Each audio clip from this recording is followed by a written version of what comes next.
आदिवासी पापी माननीय श्री हंसाबेन लक्ष्मीबाई पटेल, महिला कांग्रेस प्रमुख गुजरात प्रदेश, माननीय श्री जीतूभाई पटेल, बीबी स्टार टाइगर सेना प्रमुख जिला वलसाड, माननीय सारिका मारगढ़, GKVR मंडल चंदौली भिलाड़, माननीय ललिताबेन पटेल, शिक्षिका सेवासा, साथ ही यहाँ पर मंच पर बैठे राष्ट्रीय अध्यक्ष बाबसे रवजीभाई पटेल, डॉक्टर BK चमोटिया, माननीय श्री माया अतिचित्ते, माननीय श्री राम मिलन कुशवाहा, माननीय श्री गोविंद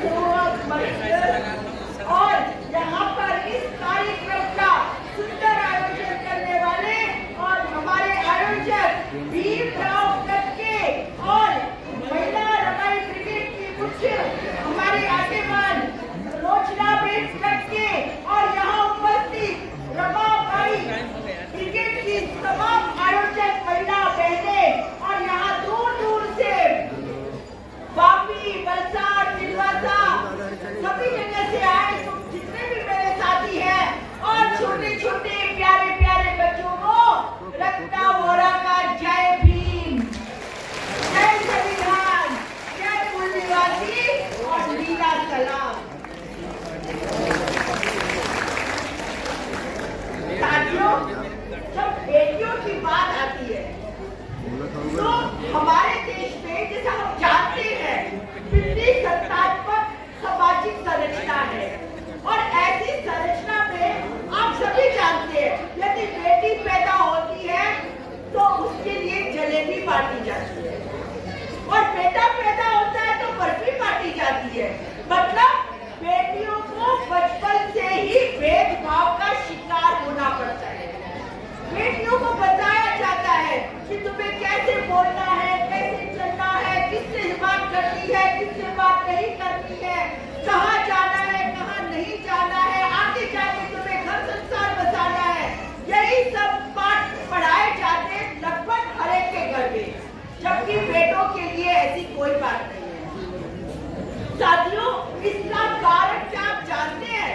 इसका कारण और कुछ नहीं, सिर्फ और सिर्फ जो हिंदू धर्म के अंदर जो मान्यताएं हैं, जो रीति रिवाज है, जो हमारे पुराणों की कथाएं हैं, उन कथाओं की वजह से हमेशा बेटियों को, महिलाओं को, स्त्रियों को दूसरे दर्जे का नागरिक बनाया गया। मैं आपको कुछ उदाहरण देना चाहती हूँ। माफ कीजिए, समय कम है आप लोगों के पास भी, आयोजकों के पास भी, फिर भी कुछ उदाहरण देना चाहती हूँ जो हमारी पौराणिक कथाओं में मिलते हैं। हिंदू धर्म जो आजकल अपने आप को सनातनी कहने लग गए हैं, उन्हीं की कथाओं में से मैंने कुछ उदाहरण उठाए हैं। सबसे पहला उदाहरण मैं लक्ष्मी का लेती हूँ। आपने देखा होगा विष्णु के पैरों को दबाती हुई लक्ष्मी दिखाई देगी। इसका मतलब कि हिंदू धर्म में बताया गया है कि लक्ष्मी का स्थान पुरुष के पैरों तक है। दूसरा मैं आपको उदाहरण देती हूँ अहिल्या का। अहिल्या एक बहुत ही खूबसूरत महिला थी। उनके जो पति थे वो एक ऋषि थे और उस महिला के ऊपर, उस अहिल्या के ऊपर इंद्रदेव का मन आ जाता है और तब सुबह भोर होते ही जब अहिल्या के पति ऋषि स्नान करने को जाते हैं और उस टाइम पे इंद्र देवता होते हुए भी अपना वेश बदलकर अहिल्या के पास पहुंच जाते हैं। और थोड़ी देर बाद जब सचमुच ऋषि वापस आते हैं तो ऋषि को देख के अहिल्या चौंक जाती है और अहिल्या कहती है, अरे अभी अभी तो आप आए थे। ऋषि समझ जाते हैं कि क्या हुआ और ऋषि उसी समय अहिल्या को श्राप देते हैं कि तुम पत्थर की बन जाओ। तो कितने विडंबना है। सोचिए, एक महिला जिसे पता ही नहीं कि उससे कौन मिल के गया, उस महिला को पत्थर की बन जाने का श्राप दिया जाता है और ये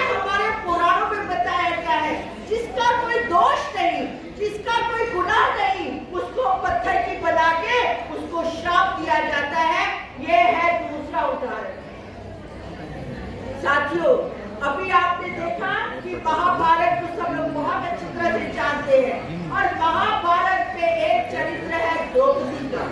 द्रौपदी के ऊपर ही पूरी महाभारत लिखी गई है, बन गई है। आपको मालूम है जब द्रौपदी को लेकर पांडव राजमहल पहुंचे तो क्या कहा गया, बांट लो। और इस तरीके से एक द्रौपदी को 5 पतियों के बीच में बांटा गया। क्या किसी ने पूछा द्रौपदी से कि हे द्रौपदी तुझे क्या चाहिए? नहीं, महिलाओं की स्थिति के बारे में, महिलाओं की मर्जी के बारे में हमारे वेद पुराण कथाओं कुछ भी नहीं लिखा गया। इसके बाद द्रौपदी को एक वस्तु समझकर पांडवों ने जुए में हार दिया, और द्रौपदी का चीर हरण होने तक का भी आगे समाचार आया, मतलब आगे कथा में लिखा है। तो इस तरीके से महिलाओं की क्या स्थिति है, ये हमारे वेदों में, पुराणों में, कथाओं में, हिंदू धर्म की कथाओं में महिलाओं को किस तरीके से दिखाया गया है, इसका ये उदाहरण है। अब मैं एक नया उदाहरण देना चाहती हूँ। राम राम राम राम, आप सब लोग राम मंदिर, रामलला, 22 जनवरी, ये वो सब, और पूरे देश के अंदर एक भगवा माहौल बना दिया गया। और उसके अंदर मैं राम की बात करूं तो राम को मर्यादा पुरुषोत्तम राम कहते हैं। मर्यादा पुरुषोत्तम राम ना, मर्यादा पुरुषोत्तम राम का मतलब ये होता है कि जिसके अंदर सभी गुण हो, 36 के 36 गुण, 100 के 100 गुण हो, तो वो कहलाएगा मर्यादा पुरुषोत्तम राम। परंतु आपको मालूम है सीता के स्वयंवर में क्या हुआ? सीता के स्वयंवर में रावण भी मौजूद थे, और रावण राम से ज्यादा शक्तिशाली थे। इसीलिए सीता के स्वयंवर के वक्त रावण को बोला गया कि तुम्हारी लंका में आग लग गई है, और इस वजह से रावण वो स्वयंवर बीच में छोड़कर लंका चले गए अपने देश को बचाने के लिए, और वहां दूसरी तरफ धनुष को तोड़ दिया गया। राम ने धनुष को तोड़ दिया तो ये छल कपट से तोड़ा गया धनुष था, और उस टाइम में जब रावण को पता चला तो रावण ने सीता का हरण किसने किया? रावण ने सीता का हरण सिर्फ और सिर्फ राम से बदला लेने के लिए किया। परंतु राम की नजर खराब नहीं थी, राम ने सीता को एक बार भी गलत नजर से नहीं देखा। अशोक वाटिका में पूरे सुख संपन्न साधन के साथ उसे रखा, परंतु कभी भी उसका दुरुपयोग करने की कोशिश नहीं की। और साथियों, उसके बाद जब रावण कथा में बताते हैं, रामायण में बताते हैं कि उसके बाद जब राम और रावण का युद्ध हुआ, और राम युद्ध जीत के पहली बार सीता के पास जाते हैं, तो पता है क्या कहते हैं? कहते हैं हे सीते, मैंने तो तुझे युद्ध में प्राप्त किया है। मतलब कि सीता कोई वस्तु है, कोई इनाम है। खुद कहते हैं कि मैंने तुम्हें इनाम के तौर पे प्राप्त किया है। ये तो है सीता की अहमियत राम के दिमाग में। तो साथियों, उसके बाद इतना ही नहीं, सीता को अग्नि परीक्षा भी देनी पड़ी, और अग्नि परीक्षा देने के बाद भी जब वो महल में आई, गर्भवती हुई, तब भी उसके ऊपर लांछन लगा, और बिना किसी सीता के अपराध के उस सीता को जंगल में अकेली छोड़ दिया गया। किसी ने सोचा कि वो सीता का क्या होगा? वो गर्भवती थी, उसका कौन ध्यान रखेगा? और ये सारा काम किया है इनके मर्यादा पुरुषोत्तम राम ने। तो राम हमेशा से जो कैरेक्टर है, जो चरित्र है, वो महिलाओं का विरोधी है, और यही हिंदू धर्म बोलता है, यही सनातन धर्म बोलता है। तभी तो वाल्मीकि ने रामचरितमानस में लिखा, ढोल पशु शूद्र नारी सकल तारण के अधिकारी। मनुस्मृति क्या कहती है? मनुस्मृति हमेशा महिलाओं को दूसरे दर्जे में रखती है, गुलामी बना के रखा हुआ है। मनुस्मृति कहती है कि जब महिला पैदा होगी तो वो पिता के शरण में रहेगी, और जब उसकी शादी होगी तो पति के शरण में रहेगी, और उसके बाद विधवा होने के बाद वो पुत्र के शरण में रहेगी। मतलब कि महिला कभी आजाद हो ही नहीं सकती है। महिला को आजादी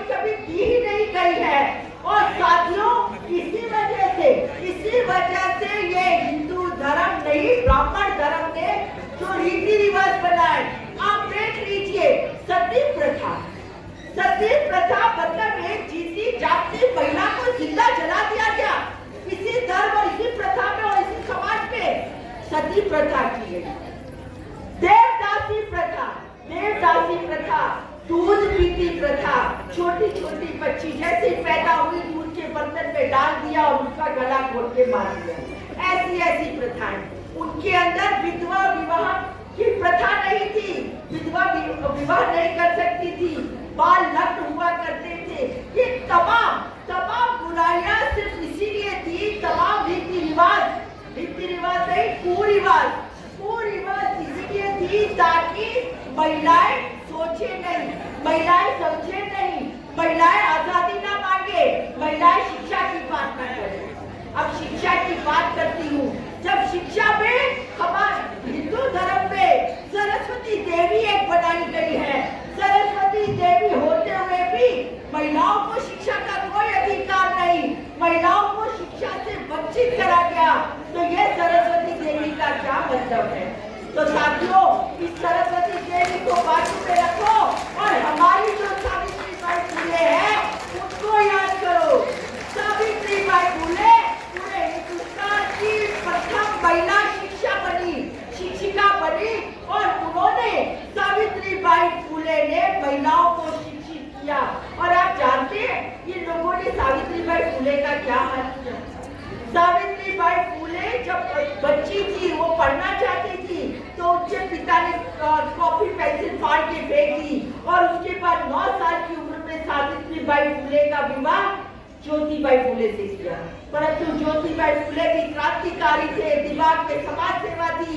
उन्होंने देखा कि उनकी पत्नी सावित्रीबाई तो पढ़ना चाहती है, तो ज्योतिबा फुले ने उन्हें पढ़ाना शुरू किया। धीरे धीरे ये बात पूरे गांव में फैली और गांव के बाद घर में फैली कि ये तो दोनों पति पत्नी पढ़ते हैं और पढ़ाने की बात कर रहे हैं। तब उस टाइम पे उनके माता पिता मतलब ज्योतिबा फुले के माता पिता और सावित्रीबाई फुले के सास ने कहा कि या तो तुम गांव छोड़ के चले जाओ या ये शिक्षा की बात भूल जाओ। परंतु ये दोनों पति पत्नी फुले दंपति ने कहा कि नहीं, हम शिक्षा का साथ देंगे, हम शिक्षा को आगे बढ़ाएंगे। और इस बात को लेते हुए उन्होंने अपने घर का त्याग किया। और आपको आज बताती हूँ कि 1848 में हिंदुस्तान भारत देश में महिलाओं के लिए अगर कोई स्कूल खुला है, पहला स्कूल, तो वो सावित्रीबाई फुले ने खोला। और साथ में जो ज्योतिबा फुले के मित्र थे उस्मान शेख की बहन फातिमा शेख, इन दोनों ने मिलकर बच्चों के स्कूल खोले, बच्चों को पढ़ाया। जो दलित समाज के बच्चे थे उनको पढ़ाया। ये काम किया था सावित्रीबाई फुले ने। और आप जानते हैं जब वो पढ़ाने जाती थी तो 2 साड़ी लेके जाती थी, क्योंकि जो ब्राह्मण लोग हैं उनको नहीं अच्छा लगता था कि हमारे समाज की गरीब परिवार की दलित परिवार के बच्चे और बच्चियां पढ़े, तो उनके ऊपर कीचड़ फेंकते थे, गोबर फेंकते थे, पत्थर मारते थे, गालियां देते थे, भद्दी गालियां देते थे। पर सावित्रीबाई फुले और फातिमा शेख डरी नहीं, घबराई नहीं, डरी नहीं, चल पड़ी है वो अपने समाज को शिक्षित करने के लिए। तो ये थी सावित्रीबाई फुले। साथियों, साथ में आज के इस कार्यक्रम में हम जीजाईबाई का भी हम जन्म दिवस मना रहे हैं। छत्रपति शिवाजी महाराज अगर छत्रपति बने तो किसकी वजह से? तो वो राजमाता जीजाजीबाई की वजह से बने। जीजाजीबाई को जब शिवाजी का जन्म हुआ तो उसके पति ने त्याग कर दिया था, और त्याग करने के बाद उस महिला ने अकेले अपने दम पे शिवाजी महाराज को पढ़ाया, लिखाया, शिक्षा दी और उनको हिम्मत की इतनी सब किस्से कहानियां सुनाई, बहादुरी के किस्से सुनाए कि बाद में छत्रपति शिवाजी महाराज बने। मतलब उनके पीछे उनके साथ भी एक महिला जो उनकी माँ के रूप में थी, उनके गुरु के रूप में थी, उनका साथ था, तब जाके छत्रपति शिवाजी महाराज बने।